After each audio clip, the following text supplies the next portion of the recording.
of the Social Health Insurance Fund Act 2023 constitutes a violation of Articles 201, 205, 2061 of the Constitution. The petitioner contends that the Section 38 of the Act, as currently enacted and significantly amended from the original bill, violates the principles of public finance as enunciated in Article 201 of the Constitution. These guiding principles of public finance encompass openness, accountability, public participation in financial matters, the promotion of an equitable society, the prudent and responsible use of public funds, and clear, responsible financial management and fiscal reporting. The petitioner accuses the National Assembly and Senate of breaching these tenets, first by failing to consult the Commission on Revenue Allocation, that is the Commission, before enacting the legislation as required under Article 205 of the Constitution. In response to this assertion, the Attorney General cited the case of Association of Gaming Operators Kenya and 41 others versus the Attorney General 2014 EKLR, arguing that the statute cannot be deemed unconstitutional merely because no recommendations were made by the Commission, even if the bill pertains to county governments. This position is reiterated by the CS. On its part, the National Assembly argues that the Commission had no role to play since the funds established under the impugned acts were not established for purposes of revenue sharing between the national and county governments or for financing of county governments. The monies in the funds were to be appropriated by the National Assembly, and as such, the report by the Commission was not required. Article 205, Subarticle 1 of the Constitution is categorical on the circumstances where the consultation with the Commission is mandatory. This is when, quote, a bill that includes provisions dealing with the sharing of revenue or any financial matter concerning county governments is published, quote. Without belaboring the point, there is written confirmation by the Speaker of the National Assembly that the bills and therefore the impugned acts concerns county governments. This is admitted also by the Senate. The question for determination, therefore, is whether the Commission's recommendations should have been invited.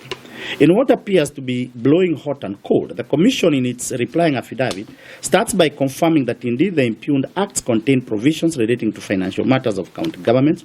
It proceeds to note that, as mandated in Articles 215 and 205 of the Constitution, quote, it ought to have been consulted for it to make its recommendations, which should have been tabled and considered by the 5th and 6th respondents before the enactment of the said acts.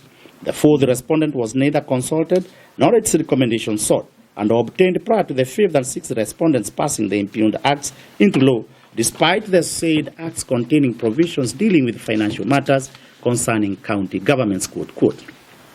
However, in a sudden volte-face, the Commission, through its further affidavit, appears to contend that providing recommendations as envisaged in Article 205 of the Constitution is discretionary and not mandatory. Both the Attorney General and the Commission cite the decision in Association of Gaming Operators Kenya and 41 others versus the Attorney General, EKLR, in which this court held as follows, quote, in this instance, there is no indication that the CRA considered the Finance Bill 2013 and made recommendations. In the absence of such recommendation by the CRA, Article 2052 cannot come into play. In the absence of recommendation by the CRA, I do not think that the resultant legislation can be declared unconstitutional by reason of the CRA failing to discharge its duty to make recommendations on the Finance Bill 2013. I therefore find and hold that the Finance Act 2013 cannot be impugned on the basis of want of compliance with Article 205, quote. The Constitutional Court of South Africa, in certification of the Constitution of the Republic of South Africa 1996, dealt with the role of the Financial and Fiscal Commission, FFC, which is similarly established. It emphasized the importance of the FFC's role in providing expert recommendations to government. It also highlighted that while the recommendations of the FFC were advisory, they carry significant weight and must be seriously considered by the legislative bodies. More importantly, the Supreme Court of Kenya has had the opportunity to consider the role of the Commission and the implications of Article 205 of the Constitution. This was when it was approached for an advisory opinion on whether the Commission's recommendations are binding in the matter of the Council for Governors and 47 others 65 KLR.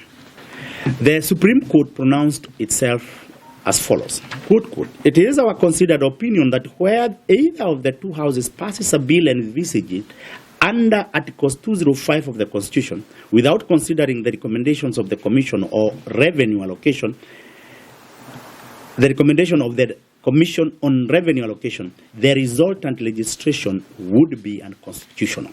It is our considered opinion that the recommendations by the Commission on revenue allocation are not binding upon either the National Assembly or the Senate.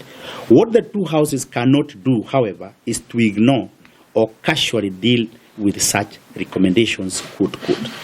In simple terms, the Supreme Court of Kenya clarified that although the Commission's recommendations are not binding on either house, the input from the Commission is nonetheless an unequivocal prescription in Article 205 of the Constitution.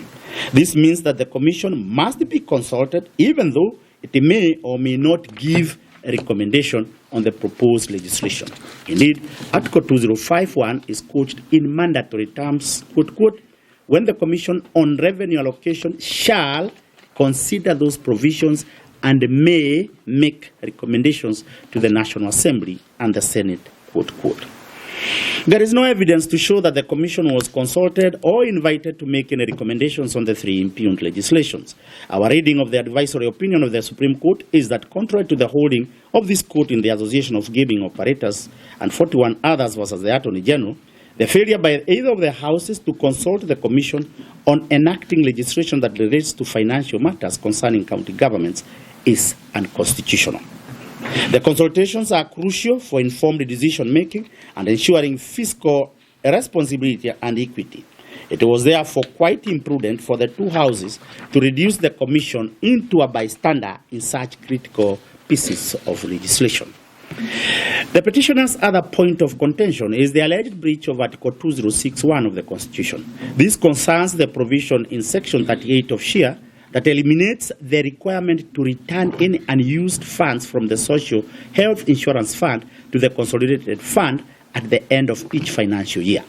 The petitioner expresses dissatisfaction with the unilateral decision to substantially alter this provision after public participation had taken place, thereby preventing the public from discussing the section as it currently stands. He raises concerns about the potential for pilferage, misuse, embezzlement, open theft, and wanton pillaging, all occurring without accountability. The initial Section 38 under SHIF provided for investment of monies of the authority, which are not immediately required, in a reputable bank with the advice of the CBK or in government securities with the advice of the National Treasury. The current Section 38 is completely different. It reads as follows, quote, quote, "all receipts, earnings, and accruals to the authority and balance of the funds at the close of each financial year shall be retained by the authority for the purposes of the funds," quote, quote. In the year responses, the Attorney General, the CS, the NA, and the Senate defended the omission of the initial Section 38 on the basis of Article 206, Subarticle 1, maintaining that the Social Health Insurance Fund was established under the Act for that purpose and that there is nothing unconstitutional with Section 38, since the Constitution under Article 2061 allows the same. Article 2061 provides as follows, quote, quote, "there is established the consolidated fund into which shall be paid all money raised or received by or on behalf of the national government, except money that A is reasonably excluded from the fund by an act of parliament and payable into another public fund established for a specific purpose," quote, quote. We do not agree with the petitioner on the submission that the three funds established are ambiguous. We note that the Social Health Insurance Fund, the Primary Health Fund, and Emergency Care Insurance Fund are all established under Sections 25, 20, and 28 of the Act, respectively. Contrary to the view expressed by the petitioner, by dint of Section 5 of the Act, it is a function of the authority to manage the funds and to develop guidelines for the operations and implementation of the funds established under the Act. We, however, note that the operationalization of the specific sections is yet to be effected by way of regulations. We agree that there is reason for apprehension as expressed by the petitioner. This is so because the current section was introduced ignoring a key principle under Article 201A, which emphasizes on the need for openness, accountability, and public participation in financial matters. Further, the question that lingers in our minds is, why was the new Section 38 introduced without the benefit of public participation? The provisions of Article 201 of the Constitution must be understood and interpreted against a historiography of Kenyan society. The drafters of the Constitution were certainly intent in representing a departure from a past where public matters were preserved of closed dialogue in opaque rooms only rubber-stamped by Parliament. Section 38, in our view, therefore, fails the test under Article 201A of the Constitution and is therefore unconstitutional. We should point out here that we appreciate the effort of the CS in attempting to realize the socio-economic rights provided under Article 43. The effort is commendable. The research and the industry shown in coming up with the pieces of legislation is also commendable. The objectives and purpose of the impugned legislations were to have a progressive, transformative, and a huge impact in the realization of universal health care for this country.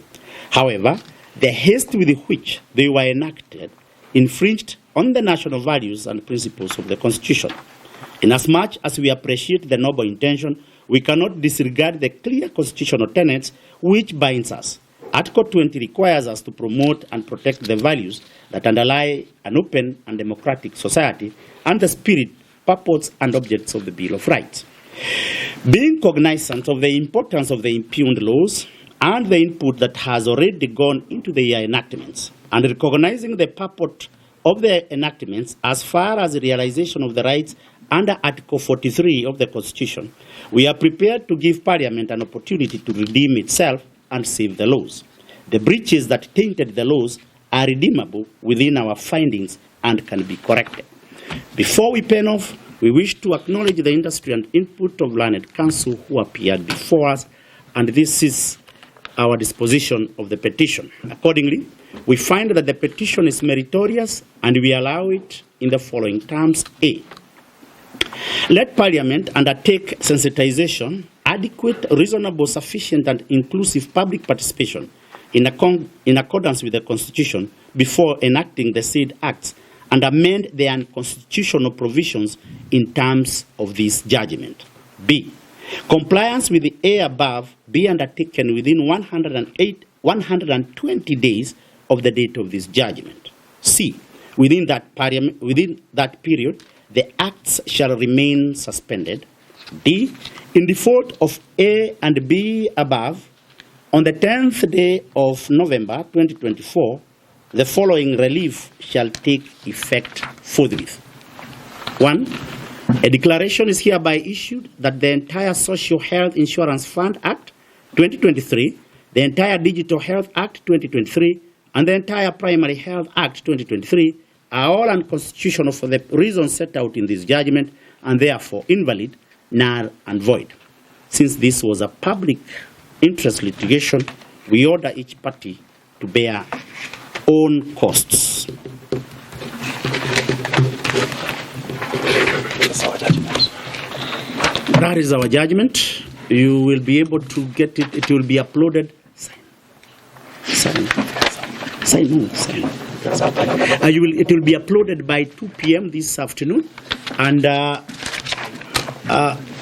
you can get it from the CTS, or if you want a copy, probably Mr. Kenya will be able to prepare for you.